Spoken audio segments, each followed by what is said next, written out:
Bismillahirrahmanirrahim. Assalamualaikum warahmatullahi wabarakatuh. Alhamdulillahi rabbil alamin. Hamdan katsiran tayyiban mubarakan fi kama yuhibbu rabbuna tabaraka wa ta'ala wa yardah. Asyhadu an la ilaha illallah wahdahu la syarika lah. Wa asyhadu anna Muhammadan abduhu wa rasuluh. Allahumma salli wa sallim wa zid wa barik ala nabiyyina Muhammadin sallallahu alaihi wasallam wa ala alihi wa ashabihi wa man ihtada bihadihi wastanna bisunnatihi ila yaumiddin, amma ba'd. Para santri, muslimin muslimat, para hamba Allah semuanya, yang semoga kita senantiasa diberikan kesehatan walafiat oleh Allah Subhanahu wa taala, diberikan kesempatan waktu luang yang kita gunakan untuk senantiasa meningkatkan keimanan dan ketakwaan kita kepada Allah Subhanahu wa taala. Dan kita berlindung kepada Allah Subhanahu wa taala dari menggunakan nikmat kesehatan dan kemaksiatan untuk memaksiati Allah Subhanahu wa taala. Amin, Allahumma amin. Baik, kita awali dengan baca doa thalabul ilmi. Bismillahirrahmanirrahim. Rabbi zidni ilman. Allahumma anfa' bima 'allamtani wa 'allimni ma yanfa'uni warzuqni ilman yanfa'uni. Amin. Baik, alhamdulillah, insyaallah pada kesempatan pada subuh kali ini kita akan melanjutkan pembacaan hadis dari kitab Riyadhus Shalihin. Kita masih di bab yakin dan tawakal. Hadis yang ke-7 sekarang ya. An Abi Umarah Al-Barra bin Azib radhiyallahu anhu qala Rasulullah sallallahu alaihi wasallam. Dari Abu Umarah yang dimaksud adalah sahabat Al-Barra bin Azib radhiyallahu anhu, semoga Allah meridainya, ia berkata, qala Rasulullah sallallahu alaihi wasallam, Rasulullah sallallahu alaihi wasallam bersabda, ya fulan, wahai fulan, ya, idza awaita ila firasyika, apabila kamu hendak beranjak keranjangmu untuk tidur. Nah, ini terkait tentang salah satu doa-doa tidur. Ya, jadi doa tidur bukan hanya bismikallahumma amutu wahya, bukan hanya itu ya. Tapi ada rangkaian doa atau zikir-zikir terkait tidur ya. Dan ini salah satunya ya. Doa atau zikir terkait tentang tidur. Jadi sebelum tidur ya, disunahkan bagi orang yang mau tidur untuk mengucapkan doa ini. Maka Nabi mengatakan, ya fulan, wahai fulan, idza awaita ila firasyika faqul, apabila kamu hendak beranjak ke tempat tidurmu untuk tidur, faqul, maka katakanlah, Allahumma aslamtu nafsi ilaik, wa wajjahtu wajhi ilaik, wa fawwadtu amri ilaik, wa alja'tu dhuhri ilaik, raghbatan wa rahbatan ilaik, la malja'a wa la manja minka illa ilaik, amantu bi kitabikal ladzi anzalta wa nabiyyikal ladzi arsalta. Nah, ini doanya ya. Allahumma, ya Allah, aslamtu nafsi ilaik, aku menyerahkan semua urusanku kepadamu ya Allah. Loh, ini dengan pasrah, tawakal. Ya, tawakal. Karena ini bab tentang tawakal, maka orang yang ketika dia tidur membaca doa ini, maka dia telah pasrah, ya Allah. Aku pasrahkan urusanku kepadamu, ya Allah. Apa saja urusannya, baik urusan kehidupan dunia maupun urusan kehidupan akhirat, ibadah dan seterusnya. Ya Allah, Engkau yang ngatur. Ya. Engkau yang menguasai segala-galanya. Engkau yang menakdirkan kebahagiaan, kesedihan. Engkau yang mengatur masalah rezeki sempit, lapang. Engkau yang mengatur seseorang sakit, sembuh dan seterusnya. Engkau yang ngatur, ya Allah. Saya hanya bisa menjalani, ya, ikhtiar, berusaha, ya. Wa wajjahtu wajhi ilaik, dan aku menghadapkan wajahku kepadamu, ya Allah. Menghadapkan wajahku kepadamu, ya. Dalam artinya apa? Dalam artian senantiasa mentaati Allah Subhanahu wa taala. Ya, senantiasa ya beramal soleh, beribadah. Aku hadapkan wajahku kepadamu, ya Allah. Aku taat kepadamu. Ya, ikrar. Jadi sebelum tidur ikrar kepada Allah, ya Allah, aku menyerahkan segala urusan kepadamu. Ya Allah, aku menghadapkan wajahku kepadamu, artinya senantiasa mentaatimu, senantiasa mencari cintamu, senantiasa mencari ridhomu, ampunanmu. Ya, tidak ada yang lain. Ketika dia beramal, yang dicari adalah wajah Allah. Ketika dia beramal, yang dicari adalah ampunan Allah. Ya, apapun beramal, ya. Kenapa? Karena dia senantiasa beramal, menghadapkan wajahnya, beribadah kepada Allah hanya untuk mengharap wajah Allah Subhanahu wa taala. Hanya untuk mengharap ridho Allah Subhanahu wa taala, ampunan dan rahmat dari Allah Subhanahu wa taala. Berbeda dengan orang-orang munafik. Mereka beribadah kepada Allah hanya mengharapkan gelar, hanya mengharapkan pujian-pujian semata. Atau bahkan mereka beribadah kepada Allah hanya karena kepentingan duniawi yang sesaat. Kepentingan dunia yang sangat sedikit. Kepentingan duniawi yang sangat-sangat sedikit, lagi cepat musnah, hilang. Ya, itu. Wa fawwadtu amri ilaik, dan aku menggantungkan atau menyerahkan urusanku, melimpahkan urusanku kepadamu, ya Allah. Ya, melimpahkan urusan kita kepada Allah. Ya. Karena apa hakikatnya, kalau kita suruh ngurus segala urusan, kita akan nggak bisa sendiri. Nggak akan bisa sendiri. Ngurusi apa saja. Ya, ngurusi diri kita, mengurusi yang sudah rumah tangga, ngurusi rumah tangganya, istri dan anaknya, yang masih punya orang tua ngurusi orang tuanya, orang tua punya anak banyak ngurusi anaknya. Loh, kalau seandainya tidak diberikan bantuan pertolongan oleh Allah, sanggup nggak kira-kira? Tidak akan sanggup. Ya, tidak akan sanggup. Diri kita itu lemahnya luar biasa. Ya. Kalau seandainya kita tidak diberikan kesehatan, kekuatan, kelapangan, tidak diberikan rezeki dari Allah, ya, niscaya kita tidak akan sanggup. Maka kita memohon kepada Allah, wa fawwadtu amri ilaik, ya Allah, aku limpahkan segala urusanku kepadamu, ya Allah. Ya Allah, berikanlah pertolonganmu, berikanlah bantuanmu, berikanlah kesabaran, keikhlasan, dan seterusnya, pertolongan, ya, untuk kita bisa menyelesaikan segala urusan-urusan kita, baik urusan duniawi apalagi urusan ukhrawi, akhirat, ya.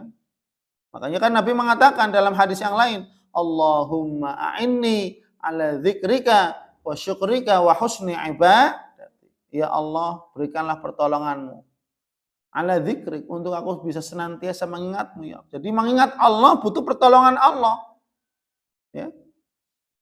Syukrik, ya Allah, Allahumma inni ala dzikrika wa syukrika, dan berikanlah pertolonganmu, ya Allah, kepadaku untuk aku bisa senantiasa bersyukur kepadamu. Bersyukur kepada Allah membutuhkan pertolongan Allah. Wa husni ibadatik, dan berikanlah pertolonganmu kepadaku ya Allah agar aku bisa beribadah dengan baik dan benar sesuai dengan petunjukmu dan Rasulmu. Artinya apa? Beribadah kepada Allah juga membutuhkan pertolongan nikmat Allah, bantuan Allah, hidayah, taufik dari Allah. Maka kalau orang tidak diberikan nikmat, tidak diberikan hidayah oleh Allah, dia tidak bisa beribadah. Dia tidak bisa mengingat Allah. Dia tidak bisa bersyukur kepada Allah. Dan dia tidak bisa beribadah dengan baik dan benar kepada Allah Subhanahu wa ta'ala. Kenapa? Karena dia tidak mendapatkan pertolongan dari Allah, yaitu nikmat dan hidayah taufik dari Allah Subhanahu wa ta'ala. Wa aljatu dhuhri ilaik, ya Allah, aku sandarkan punggungku ini kepadamu ya Allah. Menunjukkan bahwasanya Nabi memberikan isyarat bahwasanya kita itu lemah manusia. Maka yang lemah memohon pertolongan, memohon kekuatan kepada yang maha kuat. Ya. Yang miskin, fakir meminta kepada yang maha kaya. Ya. Yang sempit meminta kepada yang maha melapangkan. Ya. Yang sakit meminta kepada yang maha menyembuhkan. Dan segalanya apapun itu kita minta kepada Allah yang maha kuasa atas segala sesuatu. Maka hakikatnya orang yang beriman kepada Allah Subhanahu wa ta'ala, orang yang penuh dengan keyakinannya, dia senantiasa menyandarkan dirinya, punggungnya kepada Allah Subhanahu wa ta'ala. Dia tidak pernah meminta pertolongan kecuali hanya kepada Allah Subhanahu wa ta'ala. Rohbatan wa rohbatan ilai. Kenapa aku mengatakan beramal demikian? Karena rohbatan, mengharap pahalamu ya Allah.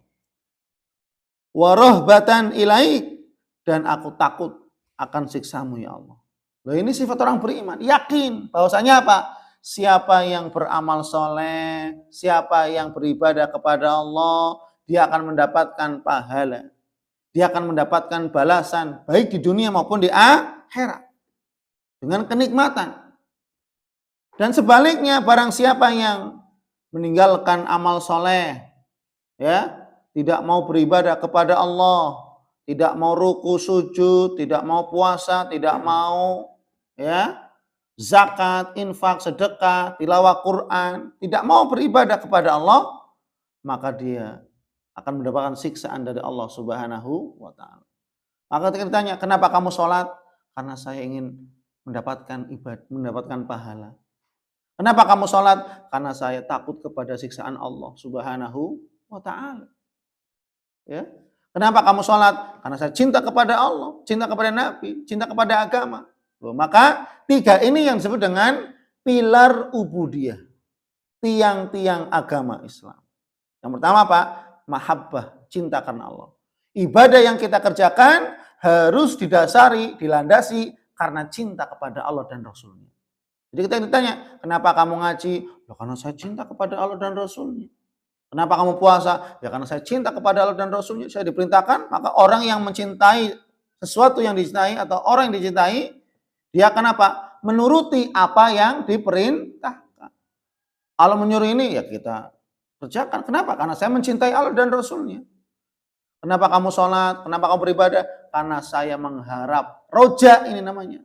Karena saya mengharap pahala dari Allah. Balasan kebaikan. Kenapa kamu sholat beribadah terus istiqomah? Karena saya takut siksaan Allah. Maka ketika ibadah kita dilandasi dengan tiga ini, maka ibadah kita semakin sempurna di sisi Allah Subhanahu wa ta'ala. La malja'a wa la manja minka illa ilaihi. Ya Allah, tidak ada tempat perlindungan atau persembunyian, wala manja, dan tidak ada tempat keselamatan minka, darimu, illa ilaihi, kecuali hanya kepadamu. Artinya pertolongan, keselamatan, perlindungan itu semuanya darimu ya Allah. Tidak ada kami memiliki tempat perlindungan. Sampai pun apa?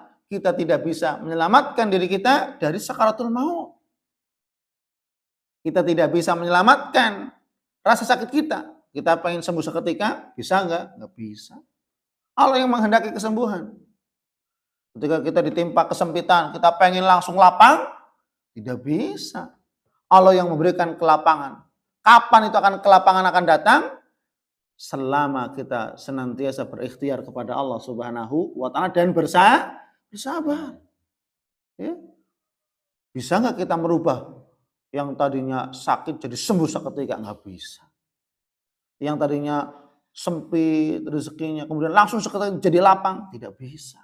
Kenapa? Kita lemah. Tidak ada tempat persembunyian, tidak ada keselamatan kecuali hanya dari Allah Subhanahu wa Ta'ala. Maka ini yang perlu kita yakini. Ya, apapun yang terjadi atas kehendak Allah Subhanahu wa Ta'ala dan apapun yang terjadi itulah yang terbaik untuk diri kita masing. Jangan sampai kita menganggap bahwasanya apa musibah yang datang kemudian oh ini ya Allah. Ya. Hakikatnya apapun yang Allah tentukan, takdirkan, tetapkan untuk kita itulah yang terbaik. Kalau seandainya yang datang kebaikan, memang Allah menghendaki kebaikan. Kalau seandainya Allah menghendaki keburukan, musibah datang kepada kita, itulah yang Allah harapkan, itulah yang Allah tetapkan, dan harus yakin dan bertawakal bahwasanya di setiap apa yang telah Allah tetapkan, pasti ada hikmah, ada kebaikan yang kita tidak bisa mengetahui. Hanya Allah yang memberikan pengetahuan. Atau mungkin setelah beberapa tahun kemudian baru tahu, oh ya Allah, ternyata saya diuji ini supaya saya semakin bersabar. Coba kalau saya dikasih uang terus rezeki, khawatirnya saya meninggalkan sholat. Makanya Imam Ibnu Taimiyah mengatakan, ada sebagian hamba-hamba Allah Subhanahu wa Ta'ala yang Allah sempitkan rezekinya agar dia senantiasa taat kepada Allah Subhanahu wa Ta'ala. Kenapa? Allah tahu kalau seandainya keran rezeki hamba ini dibuka, dia berpaling kepada Allah. Yang tadinya rajin ibadah gara-gara rezekinya dibuka. Akhirnya apa? Yang tadinya sholat gara-gara semakin laris dagangannya, bisnisnya lancar, semakin lupa kepada Allah Subhanahu wa Ta'ala. Ada sebagian hamba-hamba Allah ketika apa?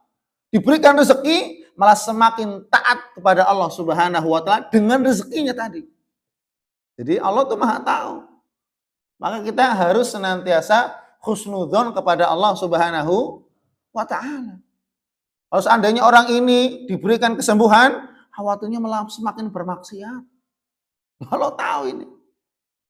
Tapi kalau hamba ini diberikan kesehatan terus menerus, oh ini hamba saya nih. Kalau diberikan kesehatan, malah justru kesehatannya digunakan untuk semakin taat kepada Allah Subhanahu. Jadi hakikatnya Allah yang Maha tahu segalanya, maka kita harus husnudzon kepada segala takdir Allah Subhanahu wa Ta'ala. Yakinlah, berimanlah bahwasanya segala sesuatu yang Allah tetapkan, Allah takdirkan, itulah yang terbaik untuk diri kita. Apapun itu, entah itu kebaikan maupun keburukan. Yakin bahwasanya itu yang terbaik untuk diri kita. Amantu bi kitabikal ladzi anzalta. Ya Allah, aku beriman kepada kitabmu yang kau telah turunkan kepada kami, kepada Nabi Muhammad sallallahu alaihi wasallam, yaitu Al-Qur'an. Harus beriman. Dari Al-Fatihah sampai An-Nas, harus beriman, yakin. Ya. Dengan cara apa?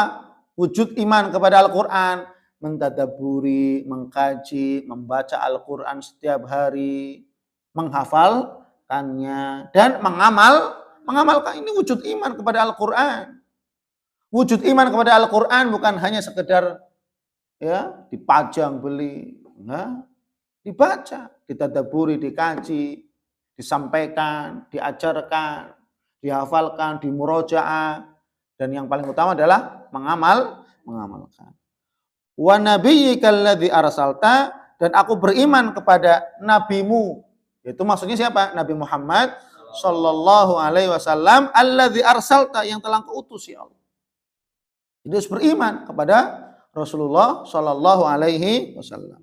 Kemudian Nabi mengakhiri doa ini, fa innaka wa in mutta min lailatik mutta 'alal fitrah. Sesungguhnya jika kamu membaca doa ini sebelum tidur, kamu akan mati. Jika kamu mati pada malam itu, ya, mutta 'alal fitrah, kamu mati di atas fitrah kesucian.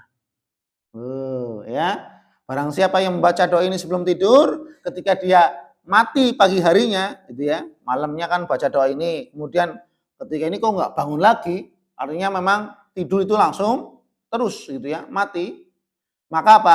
Mutta 'alal fitrah, kamu mati di atas kesucian, di atas fitrah agama ini. Fitrah berarti apa? Dosa-dosa yang diampuni oleh Allah. Seperti bayi yang baru dilahirkan, itu fitrah itu. Ya.